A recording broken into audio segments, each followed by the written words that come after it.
The moment my neighbor told me to pretend I forgot my passport, I knew something was wrong.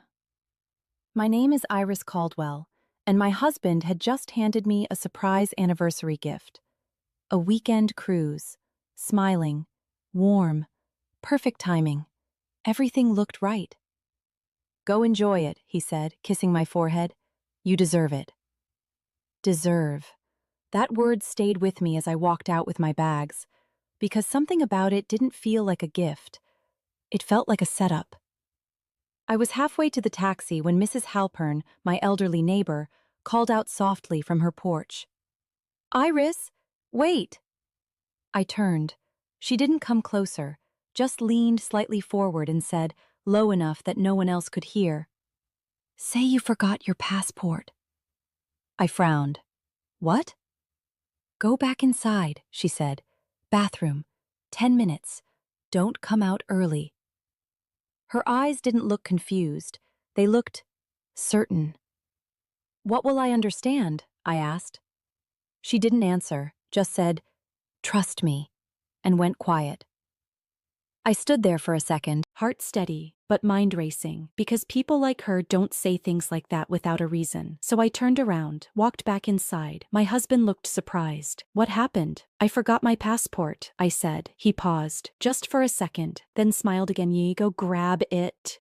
"Too easy." I nodded and went straight to the bathroom, locked the door, sat down, and waited. At first, nothing, just silence. Then voices, low, coming from the living room, and in less than 10 minutes, everything I thought I knew about my marriage was gone.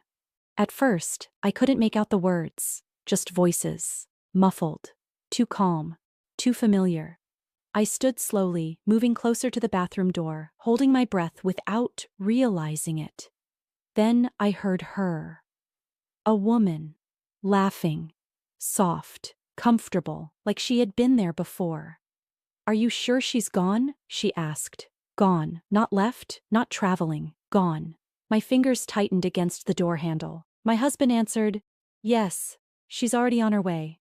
Already on her way." I didn't move, didn't breathe, because something inside me had just shifted. "You booked the suite, right?" she continued. "Of course," he said. 3 days. No interruptions. 3 days. No interruptions. I looked at my bag sitting beside the sink, the cruise ticket. The perfect timing. This wasn't a gift. It was a removal. "I still can't believe she didn't question it," the woman said. "She never does," he replied. That landed deeper than anything else, because it wasn't just betrayal. It was certainty, confidence, pattern. They knew me, and they used it. A small sound slipped from my throat before I could stop it. I froze. The voices outside paused. Silence. Heavy. Then, "Did you hear something?" the woman asked. My heart started pounding now. Too loud. Too fast. "No," he said after a second. "She's gone. Gone. Again." I stepped back slowly, pressing my hand against my mouth, because in that moment I understood exactly what my neighbor meant. 10 minutes. That's all it took. To hear the truth and realize I wasn't leaving for a trip. I was being sent away. I didn't open the door. Not yet, because once I did, everything would change. And I needed a few more seconds to think, to breathe, to decide. Outside, the voices got quieter again. Moving. Closer. I heard footsteps. Then a soft laugh. Right outside the hallway. Too close. "I missed you," she said. "I told you I'd handle it," he replied. Handle it, like I was a task, a problem to move out of the way. I closed my eyes for a second. Not out of weakness. Out of clarity. Because now there was no confusion left. No doubt. Just truth. When I opened them again, I wasn't shaking anymore. I was calm. Steady. I unlocked the bathroom door. Opened it slowly. The hallway was empty. But the bedroom door slightly open. That was enough. I didn't rush, didn't make noise. I walked forward quietly and stopped just before the door. Voices inside, closer now, unfiltered. "Chatra si ti shakchar chi chow." "I'll be gone all weekend," he said. "We don't have to rush." That was the last thing I needed to hear. I pushed the door open, not loudly, just enough, and stepped inside. They froze, exactly the way people do when they realize they've been caught in the middle of something they thought was hidden. Her, sitting on the edge of my bed. Him, standing too close to her. Both of them looking at me like they couldn't understand what they were seeing. "You forgot something?" he said, still trying, still pretending. I looked at him, then at her, then back at him. "Yes," I said. "My mistake." And in that moment, they still didn't understand, but they were about to. For a second, no one moved. No one spoke, because the situation didn't match their plan. I was supposed to be gone, miles away, unavailable, not standing in the doorway of my own bedroom. "You came back?" he said, like that was the problem, not what I walked into. I stepped inside slowly, closed the door behind me, not loud, just final. "She told me I forgot something," I said. My voice was calm, too calm. That made it worse. His eyes narrowed slightly. "Who told you?" I ignored the question. Instead, I looked at her, really looked, because I wanted to remember her face. The person who thought she could sit on my bed, in my house, and wait for me to disappear. She stood up quickly. "This isn't what it looks like." "It is," I said. And that stopped her. Because denial only works when there's doubt. And there wasn't any left. My husband tried next. "I was going to tell you," he said. Of course he was. They always are. "When?" I asked. He didn't answer. Because there's never a good time to confess something like this. Only better timing to hide it. "This was a mistake," he added. Mistake. That word again. Like planning a weekend together while sending your wife away. Was accidental. I nodded slowly. "I agree." That confused him, because that wasn't the reaction he expected. I reached into my bag, pulled out my phone, and dialed. He watched me now, carefully. "What are you doing?" he asked. I didn't answer him, I just waited, because this time I wasn't reacting, I was responding, and what happened next wasn't part of their plan. He stepped closer. "Iris, who are you calling?" I didn't look at him. I just kept the phone to my ear, because now every second mattered. The line connected. "I'm ready," I said. That was it. No explanation, no emotion, just confirmation. A pause on the other end. Then, understood. I ended the call. My husband stared at me. "Ready for what?" I finally looked at him. "For the part you didn't plan." Silence. Because now he knew something was wrong. Not just exposed. Out of control. "You're overreacting," he said quickly. "We can fix this." Fix. That word again. Always after the damage is done. I tilted my head slightly. "Like you fixed this weekend?" That landed. Hard. He didn't answer. Because he couldn't. The woman moved back slightly, grabbing her bag. "I should go."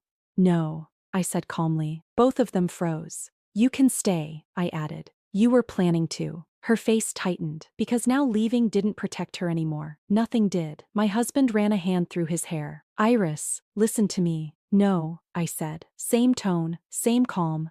And that stopped him. Because he had never heard that from me before. Not like this. "You said I never question things," I continued. His expression shifted. Recognition. "Today," I said, "I did." A knock sounded at the front door. Sharp. Precise. Not random. And in that moment, everything changed again. Because whatever they thought this situation was, it wasn't anymore. The knock came again, not louder. Just certain. My husband looked toward the door, then back at me. "What did you do?" he asked. For the first time, there was no control in his voice. Just uncertainty. I didn't answer. I walked past him, down the hallway, opened the front door. 2 men stood there. Not police, not strangers either. Professional. Calm. One of them held a folder. "Mrs. Caldwell?" he asked. "Yes." He nodded once and handed it to me. "Everything has been processed." Processed. That word landed exactly where I wanted it to. I took the folder. Thank you. They didn't step inside, didn't ask questions, just left. Clean. Efficient. I closed the door and turned back. He was standing in the hallway now, watching me, trying to read something he couldn't understand. What is that? He asked. I walked back into the bedroom, placed the folder on the bed, right where she had been sitting. Open it, I said. He hesitated, then reached for it. Inside documents. Stamped, signed, official. His eyes moved quickly at first, then slower, then he stopped. What is this? He asked. But this time his voice wasn't steady. It's a transfer, I said calmly. He looked up at me, confused. No, that's not possible. It is. The woman stepped closer, trying to see, and that's when I said it. The house isn't yours anymore.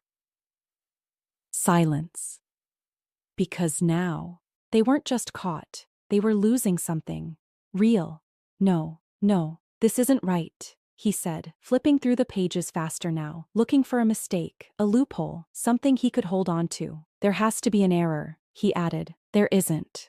My voice stayed calm, because I'd already read every line. Twice. This property was always under my name, I continued. You just never paid attention. That stopped him, because now he wasn't just losing control, he was realizing he never had it. You transferred it? He asked. Yes. When? While you were planning your weekend. Silence. Heavy. Because the timing mattered. Because while he was arranging time with her, I was closing everything behind him. The woman stepped back again. Further this time, because now this wasn't just uncomfortable. It was real. You can't do this, he said. I tilted my head slightly. I just did. That landed. Hard. He looked around the room like something might still belong to him. The bed, the walls, the space. But ownership isn't a feeling, it's a fact. And facts don't negotiate. You're serious, he said. Not a question, a realization. Yes. No hesitation, no emotion, just truth. He ran his hand through his hair again, slower this time. What are we supposed to do? He asked. We. That word almost made me smile, because suddenly they were together, in the problem. I looked at both of them, calm, clear. You leave. And this time, there was no confusion about it. They didn't argue. Not this time. Because there was nothing left to argue with. No lies to build. No version to twist. Just documents. Facts. Final. He packed quickly. Not carefully. Not like someone leaving home, like someone being removed from it. She didn't speak at all. Just gathered her things, avoiding my eyes, because now there was no role left to play. At the door, he stopped. Iris, we can still fix this. Fix. One last time. I looked at him, really looked, and for the first time there was nothing there. No attachment, no hesitation, just clarity. You already fixed it, I said. He frowned. What does that mean? It means, I continued calmly, you showed me exactly who you are. Silence. Because that's the kind of truth that doesn't need explaining. He stood there for a second longer, waiting, hoping, for something that wasn't coming. Then he left, the door closed, and the house went quiet, not empty, clear. I walked back into the bedroom, the bed, the space, the place they thought they could take from me, still exactly where it belonged, with me. My phone buzzed. A message from Mrs. Halpern. Did you understand? I typed back, yes. Because those 10 minutes didn't just expose a lie, they ended it.